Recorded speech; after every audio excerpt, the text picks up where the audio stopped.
Namasté, bienvenue sur ma chaîne Nina Passion Tarot. Je vous présente aujourd'hui une vidéo pour la nouvelle lune en Poisson du 28 février 2025. Alors je suis contente de pouvoir vous proposer cette vidéo avec 3 choix, donc une assez longue guidance.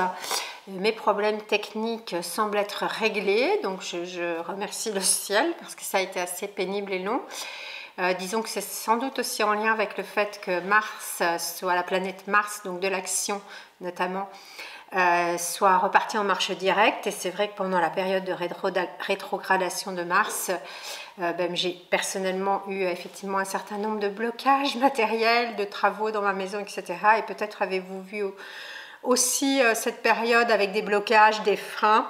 Donc voilà, ça c'est débloqué. Alors je vais faire une courte présentation de l'énergie globale de cette lunaison. Une nouvelle lune, c'est toujours un moment de nouveau départ. C'est dans le signe des poissons, donc bon anniversaire à tous mes amis poissons.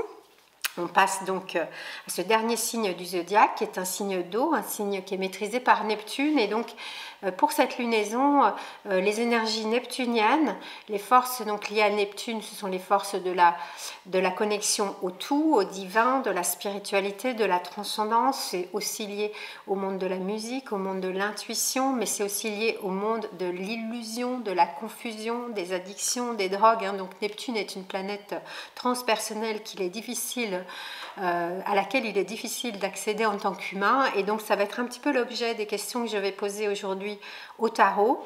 En fait, il y a deux aspects qui sont importants selon moi, parce que je fais bien sûr une synthèse de ce que j'apprends sur l'astrologie du moment, puisque je ne suis pas astrologue, mais je me renseigne quand même beaucoup.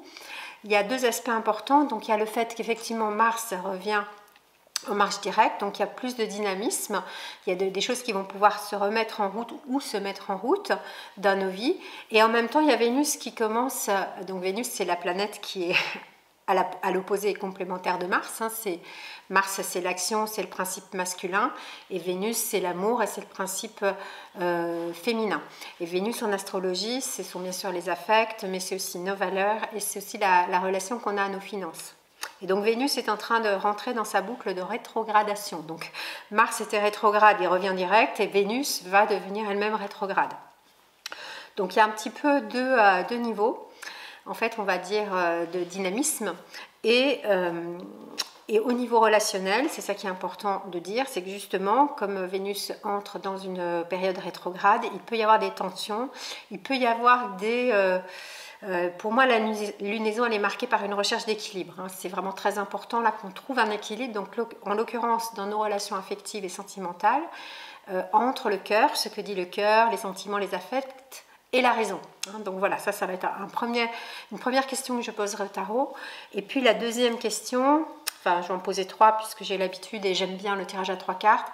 Ça va être concerné justement la vie spirituelle. Donc, comment se connecter aux forces neptuniennes, donc à la vie spirituelle, à la transcendance, et en même temps comment équilibrer aussi la vie matérialiste, à laquelle nous sommes tous bien sûr attachés en tant qu'être incarné, et la vie spirituelle, c'est-à-dire comment ne pas être à la fois trop matérialiste en niant les forces spirituelles qui existent, et donc du coup ça peut créer effectivement une difficulté à se connecter aux forces neptuniennes et risque donc de confusion, d'illusion, d'addiction. Mais en même temps, si on est trop dans la spiritualité, si quelque part on ne met pas à sa juste place non plus la vie matérielle, qui est essentielle aussi pour nous en tant qu'être incarné, comme je viens de le dire, on risque de trop se percher. Donc il va falloir trouver un équilibre. Pour moi, cette lunaison, elle est vraiment en lien avec cette recherche d'équilibre. Une fois n'est pas coutume, je vais utiliser un autre jeu de tarot. Je vous montre le deck, il est très très beau, c'est l'Ouroboros, le serpent qui en mord la queue, donc ça signifie l'infinité, le caractère infini plutôt et impermanent des cycles.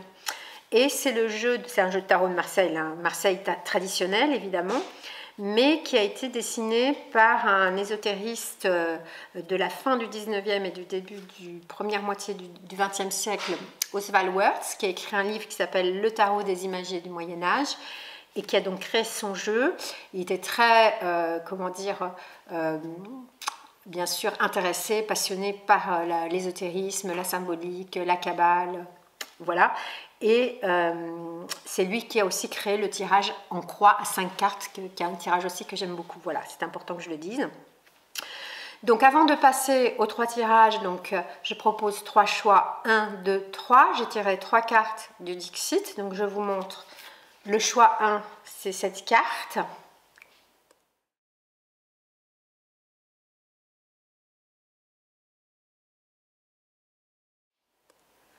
Une espèce de ville avec des œufs, l'idée d'un cocon, peut-être la nuit, ou peut-être des petits œufs, un village un peu de Schtroumpf, enfin je sais pas, c'est ce qui me vient.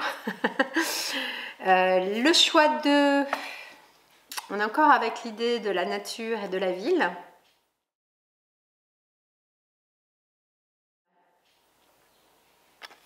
Enfin pourquoi encore, on est avec cette idée-là. Et puis il y a aussi l'idée d'effleurer la marguerite, donc peut-être plus l'aspect relationnel. Et la carte 3, une très jolie goutte d'eau, donc l'eau est en lien avec le signe des poissons, bien évidemment. Et dans la goutte, il y a, voilà, ce que vous voyez là, une petite montagne. Une île en fait, une île et une montagne à l'intérieur, en dessous. Voilà, pardon pour, pour ce blanc. Prenez le temps de faire le choix qui vous vient spontanément, intuitivement. Mettez la vidéo sur pause si vous voulez revoir les 3 images. Et je vous retrouve tout de suite pour le tirage numéro 1. Tirage numéro 1. Pour toi qui as choisi le tirage numéro 1 avec ces petits œufs, comme une mini-ville faite avec des œufs. Donc je propose 3 cartes. La première carte est sur une question relationnelle, c'est comment équilibrer le cœur et la raison dans une relation affective sentimentale. Les deux autres cartes sont sur le domaine spirituel, donc comment te connecter à la transcendance et comment équilibrer matière et esprit. Voilà, donc première carte relationnelle. Ici, on a l'arcane 13, l'arcane sans nom. Deuxième carte, connexion à la transcendance, tempérance. Troisième carte, comment équilibrer matière et esprit, le pape. Alors, comment équilibrer cœur et raison? En fait, le tarot, donc dans la sphère sentimentale et affective, le tarot répond par une grande carte de transformation. Et j'ai envie de dire, c'est comme s'il fallait couper quelque part un schéma relationnel qui ne convient pas, qui serait soit trop justement axé sur les affects, sur les émotions, soit trop axé sur le côté rationnel. Donc voilà, la raison. Hein, on dit, il y a ce dicton célèbre qui dit « le cœur a ses raisons que la raison ne connaît pas ». Là, en fait, c'est vraiment quelque chose qui doit être dépassé pour trouver une troisième voie, parce que ça ne fonctionne pas. Ça ne fonctionne pas pour toi actuellement, et d'ailleurs, il y a donc cette carte de l'arcane 13, l'arcane sans nom, qui parle de rupture, de coupure. Donc ça peut être une rupture relationnelle, parce que justement, il y avait un déséquilibre avec peut-être trop d'affect, ou au contraire trop de réticence quelque part liée à la raison. Hein, par exemple, ben, je ne sais pas moi, non, cette relation n'est pas possible parce que on est trop différents, on habite trop loin, ou on n'a pas les mêmes projets, ou j'ai envie de construire quelque chose de classique. Enfin voilà, donc il y a un côté un peu conventionnel avec l'aspect raison. Et puis d'un autre côté, avec l'aspect émotionnel, ben, ça peut aussi partir un peu trop loin par rapport aux considérations, on va dire, des limites aussi et des conditionnements qui sont nécessaires aussi à mettre en place pour une relation. Hein. Une relation, elle est conditionnée, une relation humaine, donc peut-être trop d'impulsion, trop de passion, voilà. Donc c'est très important pour toi là, qui fais le choix numéro 1, de mettre fin soit à une relation dans laquelle il n'y a pas d'équilibre entre raison et cœur, soit au contraire de mettre fin à un schéma relationnel. Donc c'est à toi de voir si dans la relation que tu vis actuellement, si tu es en couple ou si tu commences une relation, si tu es trop dans le côté affectif, émotionnel ou au contraire trop dans le côté rationnel, trop quelque part sur une espèce de réserve. Donc c'est vraiment à toi de voir, et l'arcane 13 dit que il va falloir faire trancher, il va falloir vraiment couper quelque chose pour pouvoir avancer et du coup vivre une relation qui soit épanouissante et agréable et qui ne soit pas en fait tendue. En fait, ça crée des tensions. Il y a des tensions en ce moment justement dans la sphère affective à cause de cette dualité, ce dilemme un petit peu entre cœur et raison. Donc toi, tu es en plein dedans avec Arcane 13, puisque transformation nécessaire de quelque chose qui ne fonctionne pas et qu'il s'agit de quitter, de couper. Alors la tempérance, c'est la carte qui est donc en plus au milieu de ton jeu, une très belle carte de spiritualité justement. Donc tu as un jeu qui est vraiment spirituel avec la tempérance et avec le pape.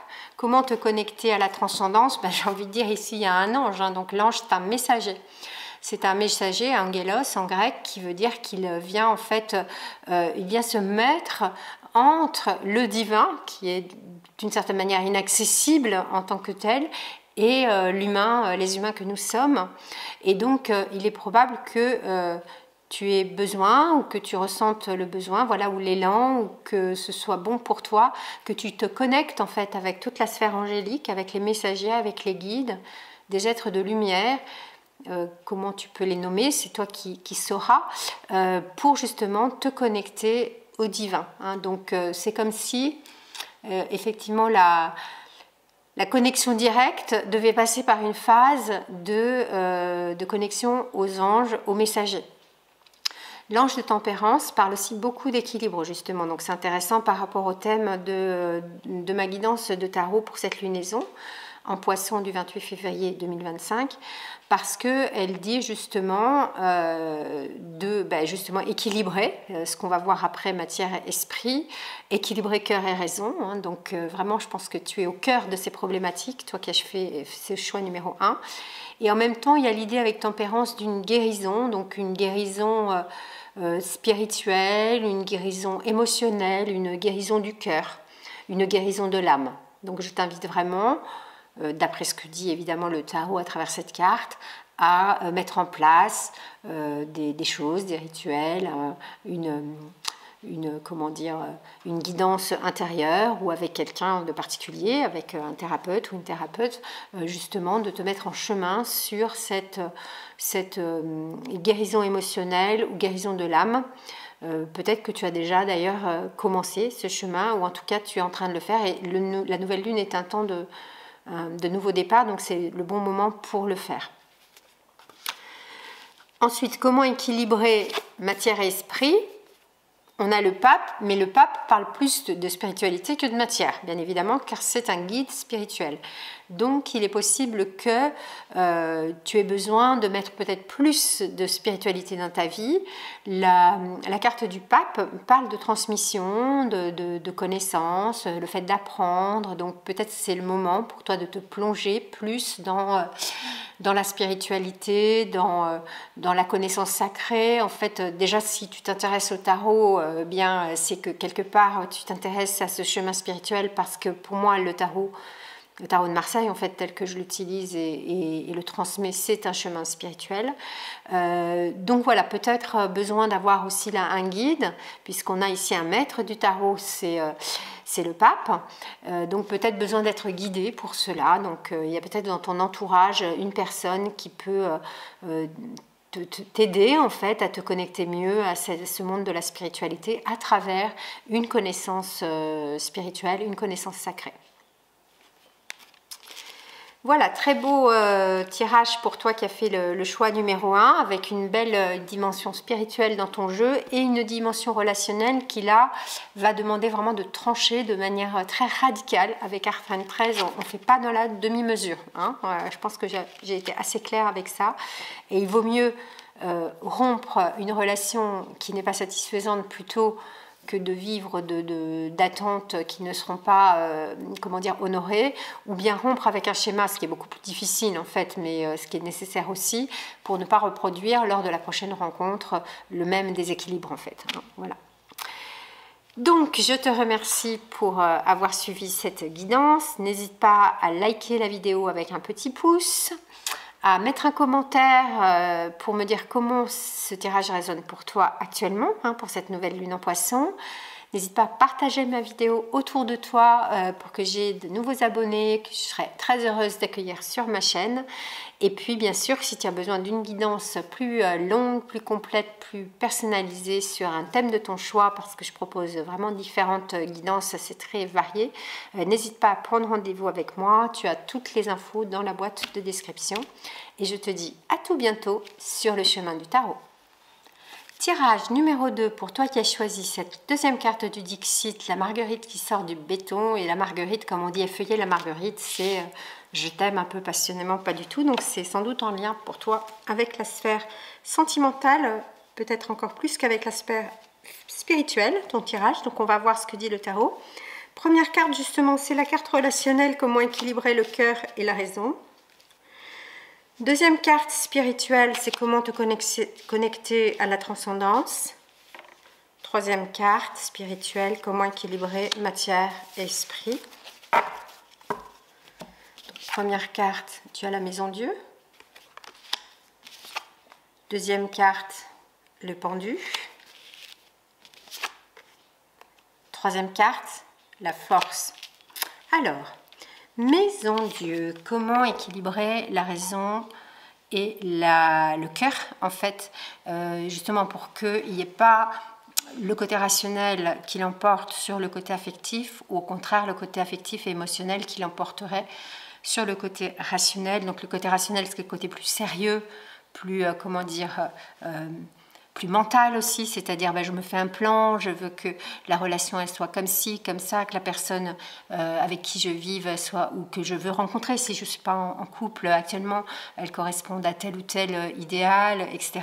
Et le cœur, c'est plus quelque chose de très intuitif, qui peut être aussi passionnel, émotionnel, donc qui fait qu'on peut aller dans une relation sans comprendre réellement est-ce qu'il y a une raison rationnelle, alors que peut-être il y a beaucoup de différences, que justement la personne que tu rencontres ne correspond pas forcément aux personnes que tu as déjà rencontrées ou à celles que tu attendrais de rencontrer, etc.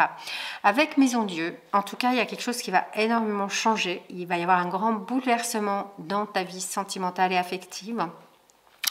De ce fait, effectivement, parce qu'il y a sans doute ce déséquilibre, c'est vraiment le thème de la lunaison et le thème de ma guidance de tarot aujourd'hui.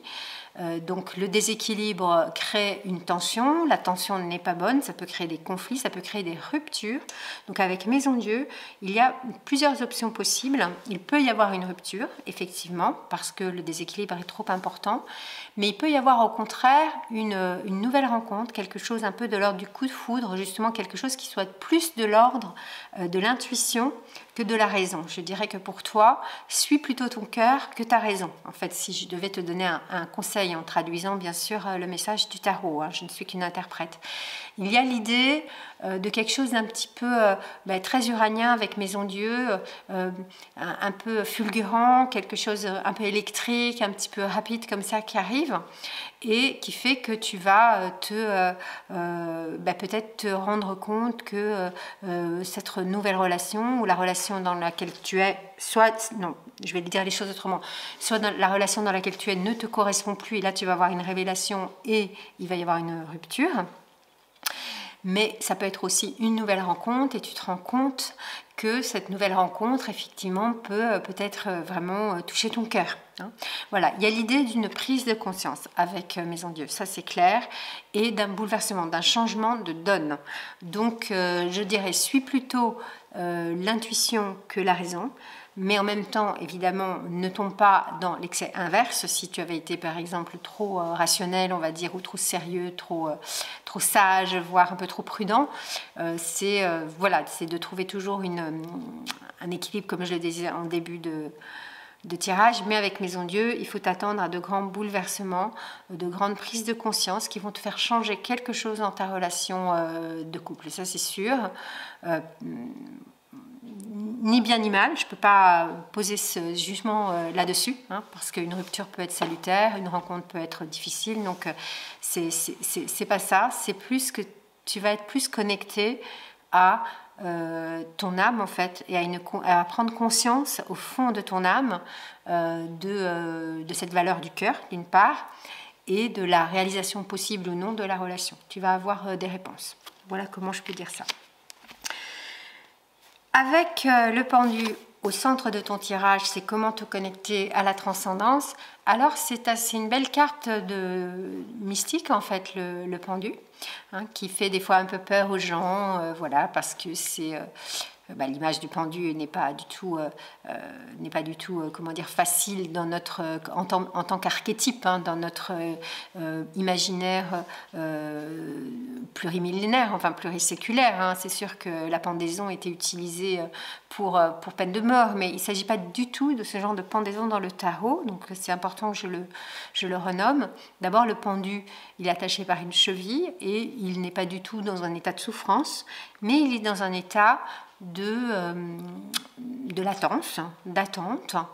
Il est connecté à lui-même, il est dans un état méditatif, c'est-à-dire qu'il ne peut pas agir. Donc c'est vraiment très important comment te connecter à la transcendance, d'arrêter un peu l'action, de te mettre dans une position d'inaction dans laquelle tu ne peux plus bouger quelque part, comme le pendu du tarot. Tu vois, le pendu est à l'envers aussi, donc te mettre dans une position inhabituelle, ça ne veut pas forcément dire une position physique, même si cette carte rappelle à la prof de yoga et pratiquante de yoga que je suis, les postures inversées du yoga, c'est plus un point de vue autre sur les choses. Donc ça rappelle un petit peu aussi ta maison Dieu, là, qui va vraiment changer beaucoup la donne dans ta vie sentimentale, dans ta vie spirituelle aussi, voir les choses autrement, lâcher prise beaucoup. Être dans l'acceptation. Le pendu parle de l'acceptation de ce qui est, le lâcher prise. Lâcher prise, ça veut dire que tu ne peux pas tout maîtriser. Donc accepter, tu sais, la prière de la sérénité, je te la répète, tu la connais sans doute. Accepter ce que tu ne peux pas changer. Donc avoir, on va dire, l'humilité d'accepter ce que tu ne peux pas changer. Avoir le courage de changer ce que tu peux changer, parce que par exemple, le regard que tu portes sur les choses, il n'y a que toi qui peux le changer. Et avoir aussi le discernement de faire la différence entre les deux situations, bien évidemment. Donc pas de confusion, clarté. Donc cette carte du pendu, pour te connecter à la transcendance, elle est vraiment très importante. Te poser, être dans l'inaction, dans le silence, l'introspection, le lâcher-prise, l'acceptation, la sérénité, le discernement. Et le courage aussi, bien évidemment. Ça va te permettre d'avoir un point de vue autre sur les choses et peut-être justement de te connecter plus directement à la transcendance, à la spiritualité.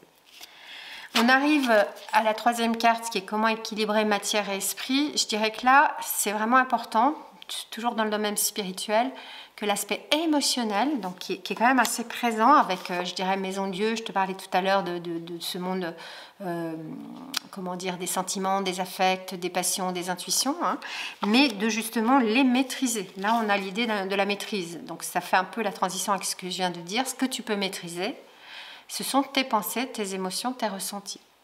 Et les pensées que tu as sur les émotions que tu ressens. Hein. Tu peux avoir une émotion de tristesse qui va se traduire bien évidemment dans ton corps aussi en tant que sensation corporelle, mais tu peux avoir une pensée bien évidemment après sur cette émotion de tristesse. Et quelle va être cette pensée?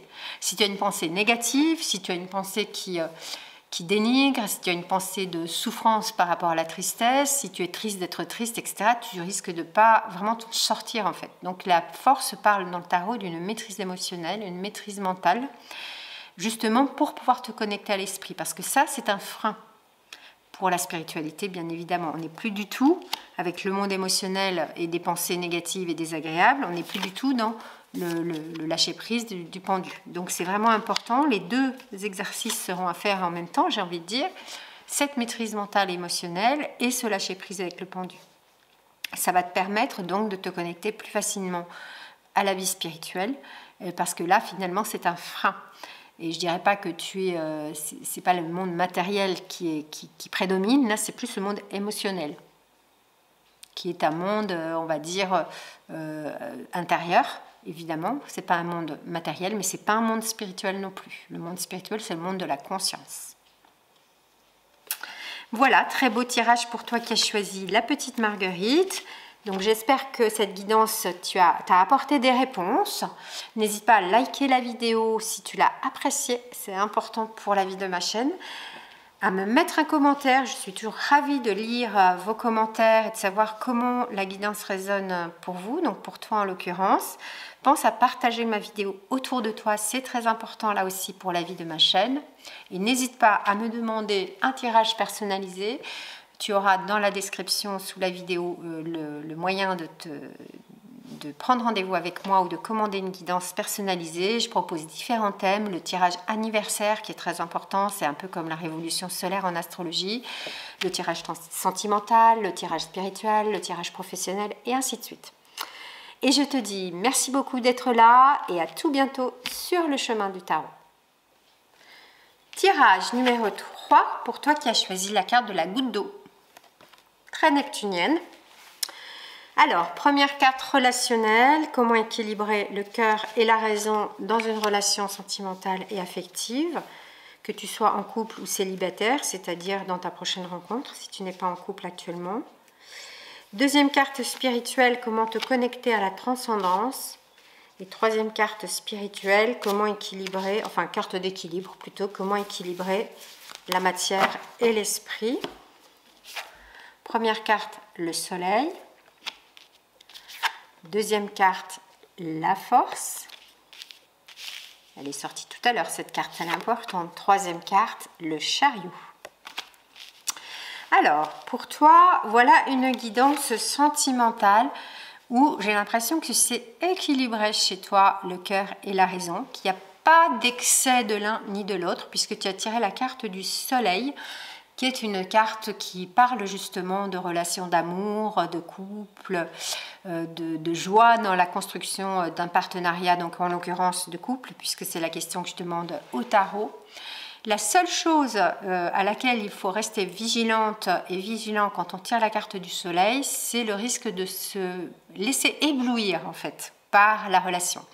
Alors soit c'est une relation naissante et donc effectivement souvent il y a une forme de idéalisation de la relation et du partenaire qu'on vient de rencontrer, donc attention quand même à rester dans la vigilance et dans une forme de raison là pour le coup. Soit c'est une relation qui dure depuis longtemps, mais il y aurait peut-être une forme là aussi d'éblouissement ou de fuite dans un idéal qui ne serait peut-être pas complètement le reflet de la réalité actuelle, hein, parce qu'une relation comme tout dans notre existence évolue évidemment. Donc la relation d'il y a 5 ans, d'il y a 10 ans, d'il y a 30 ans n'est plus du tout la même aujourd'hui et elle évolue et c'est important d'ouvrir les yeux là-dessus. Donc je mettrai juste en garde par rapport justement à la lunaison pour laquelle je fais cette guidance de tarot, qui est une lunaison qui nous met en garde sur des risques de tension, de conflits relationnels. Soit il n'y a aucun conflit, aucune tension dans ta relation de couple et c'est parfait, soit au contraire il y a quand même cette vigilance à avoir puisque ce sont des énergies qui touchent tout le monde, hein. Même les personnes qui sont donc en couple, même les personnes qui ont une vie de couple épanouissante. Donc il y a cette vigilance à apporter. Qu'est-ce que je pourrais ajouter d'autre ?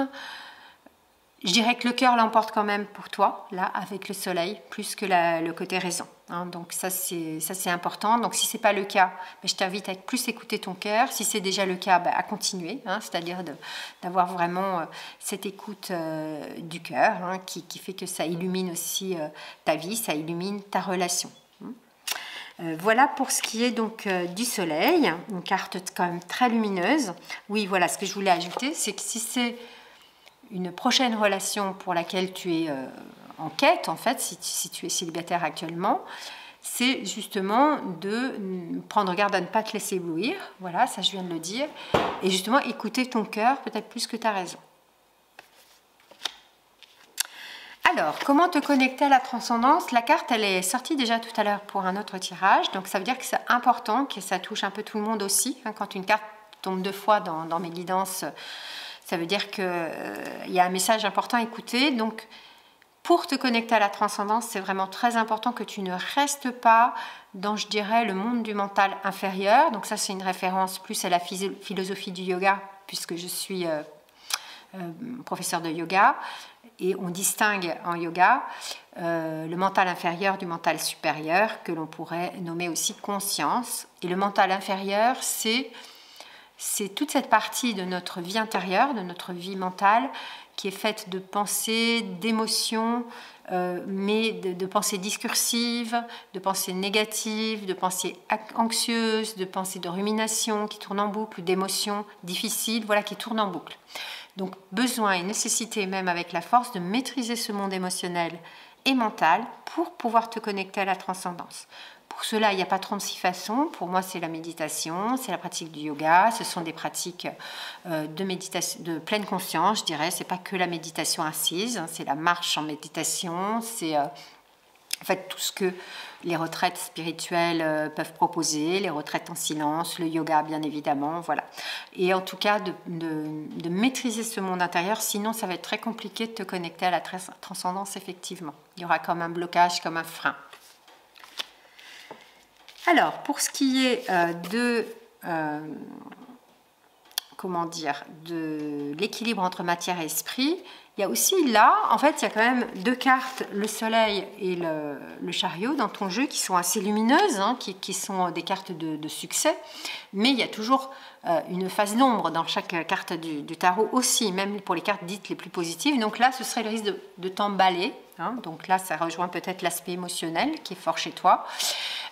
Mais c'est surtout avec le chariot une mise en mouvement. Donc je dirais que le monde spirituel est sans doute important pour toi, mais ce qui est très important, c'est de pouvoir concrétiser dans la matière, en bougeant, en découvrant, en voyageant, cette aspiration que tu as pour la spiritualité et qui de toute manière ne pourra être vraiment, entre guillemets, atteinte que grâce à ce travail aussi sur les émotions et les pensées.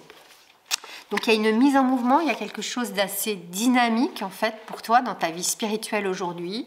Peut-être aussi il s'agit d'un projet en lien avec la spiritualité ou en lien avec la sphère artistique. Pour moi, la sphère artistique, elle est à la fois thérapeutique et spirituelle. Enfin, c'est mon propre point de vue sur l'art.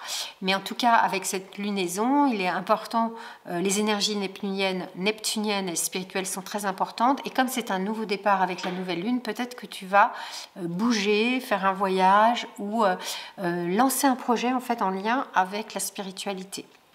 Là aussi, pour ce qui est de l'équilibre, j'ai l'impression que c'est assez équilibré chez toi le monde matériel et le monde spirituel, de même que c'est l'intuition que j'ai, et c'est toi qui me diras en commentaire si mon intuition est juste, que le monde rationnel et le monde affectif, en fait le monde du cœur, sont aussi assez équilibrés, mais toute proportion gardée par rapport aux vigilances que j'ai nommées déjà, et je ne vais pas revenir dessus. Voilà, très belle carte pour toi, très beau tirage pour toi qui as choisi cette petite bulle magnifique de goutte d'eau, une bulle avec un petit monde, voilà, la goutte d'eau dans l'océan. L'océan de la vie. Donc je te remercie de liker cette vidéo si tu l'as appréciée, d'activer la petite cloche des notifications si tu veux être tenu au courant des vidéos que je poste, puisque là je vais aussi poster une petite vidéo très courte chaque semaine en plus du reste. Voilà mon nouveau projet pour cette nouvelle lune, enfin j'ai déjà commencé d'ailleurs. Merci également de mettre un commentaire, pour moi c'est très important de lire comment ma guidance résonne pour toi aujourd'hui. Et bien sûr de partager ma vidéo autour de toi, c'est très important pour la vie de ma chaîne. Et n'hésite pas, si tu en ressens le besoin ou l'élan ou l'intuition, justement, de me demander une guidance de tarot personnalisée. Je me ferai un plaisir de t'accompagner. Je te dis merci beaucoup d'être là sur ma chaîne et à tout bientôt sur le chemin du tarot.